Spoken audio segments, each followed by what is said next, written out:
काकी अनि टमटम ल्याएर त शीतलमा राख्नु भएछ त के गर्नुभएको आज मान्छे भेट्नु भएन भेटिएन हौ यो गरमले कोही मान्छे नै छावा छैन उहाँ पनि मान्छे छैन अनि के गर्नु म आएँ अनि के हो त्यो हातको अनि नोटिस पठाएछ उहाँ त्यो ब्याङ्कबाट हेर न मैले लोन लिएको थियो अगाडि अहिले त यत्रो कागज पो आएछ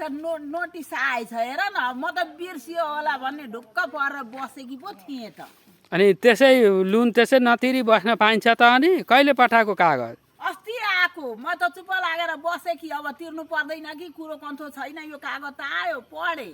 अनि अब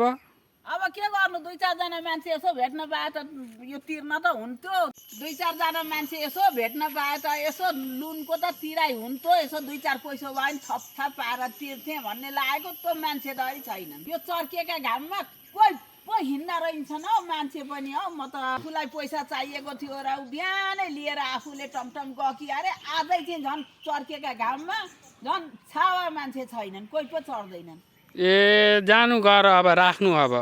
के गर्नु त